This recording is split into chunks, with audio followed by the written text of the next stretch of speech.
Dave Ramsey has kind of screwed people for the last decade. Let me explain why. Welcome to the Nashville Money Guys YouTube channel. My name is Brandon McDonald. I'm with the Nashville Money Guys. We are an asset-based hard money lender out of Nashville, Tennessee. We lend money on fix and flips. If you are interested in finding out what it takes for us to fund your next deal, please look us up, NashvilleMoneyGuys.com. I've got a little bit of like a just pet peeve video today because Dave Ramsey should be right. One of the biggest pushbacks I always get when I talk about paying your house off early is everyone's like, yeah, but if you could have your money in the market and it's making, a 10, 11% return, and if your interest rate, if you got your mortgage, a few years ago and it was 2 to 3%, you're missing like a 7 to 8% spread that you could be making money. But my question back always is, if your house was paid off, would you borrow on your house to go and invest in the market? The answer is usually no. And people that do the Ramsey baby steps, once they get to baby step 6, on average, they're paying their house off in 7 to 9 years. So remember, you guys, when it comes to money, it's not always about the math and the percentages. Like what the tenets and the principles of Dave Ramsey should be founded on like a foundation of sound principles, like he talks about kind of, doing it grandma's way. The problem is when you have a government that's doing what the government is doing, grandma's way isn't working anymore. And so I wanted to share this brief clip that I saw of his daughter sharing her thoughts on basically why you should put a crap ton of extra money every month to try to chunk down your mortgage rather than invest, and why that has not been a good alternative for the last decade. So to not get too granular with this and go way in detail, I'm going to use kind of round numbers. But basically, I would argue that this probably works for houses going all the way back to the GFC. Just for fun, I went back to 2016, and I took an example because she said basically 7 to 9 years most people pay their house off, so I took 8 years, right? So 2016.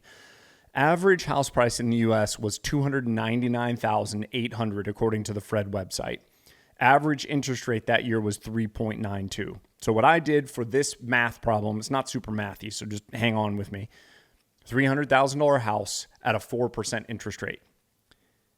If you would have just paid the mortgage normally, this month, this year, you'd have paid off 50 grand. So your balance on your mortgage would be down from 300 down to right around 250,000. It's just a hair more than that. I'll put the exact numbers on the screen, which does seem kind of sad. Like you're like, I'm a third of the way in. Why is this thing not a third of the way paid off? But that's how mortgages work. They super backload the principal payoff. So you get a crap ton of the principal payoff in the last 10 years. In order to pay that house off in 8 years, you had to add an additional $2,225.54 per month. $2,225.54 per month. If you would have taken, now that's on top of the mortgage payment, and the mortgage payment was $1,432.25.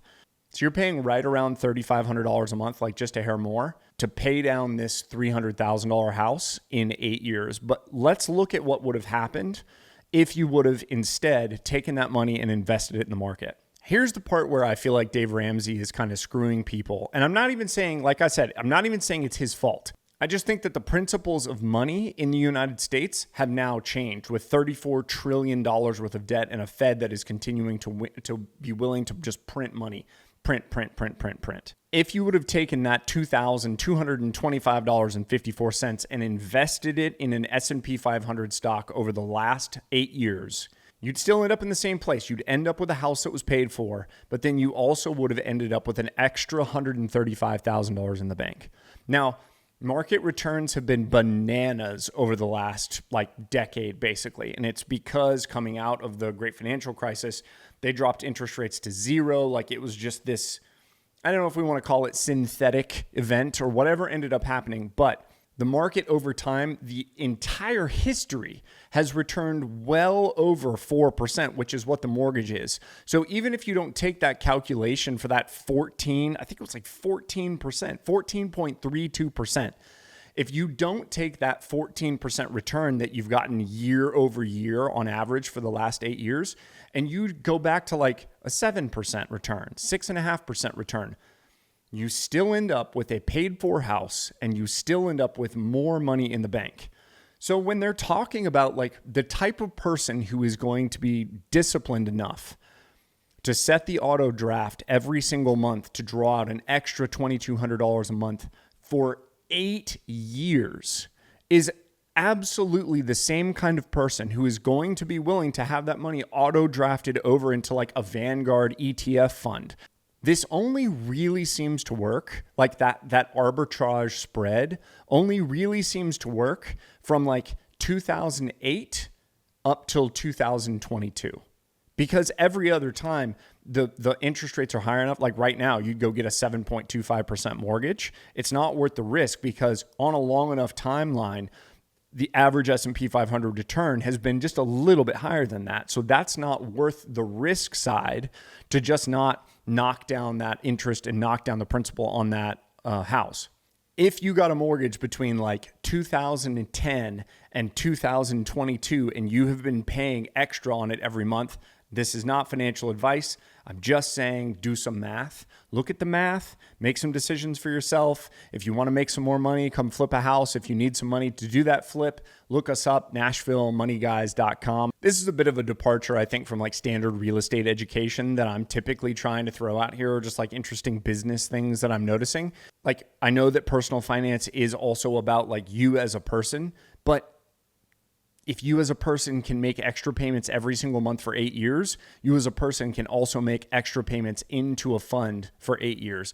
Just want everybody who got a mortgage between like 2010 and 2022, who's thinking about doing the Dave Ramsey plan, who's paying down more, just think about it. Just take a look, see if it's for you. Maybe it's not. I don't know. I get nothing out of this. I just think it's really interesting that that's still the same exact advice that's coming out of the Dave Ramsey camp at this point. If you need funding for your next flip house, please look us up, NashvilleMoneyGuys.com. I am Brandon McDonald. Thank you for watching.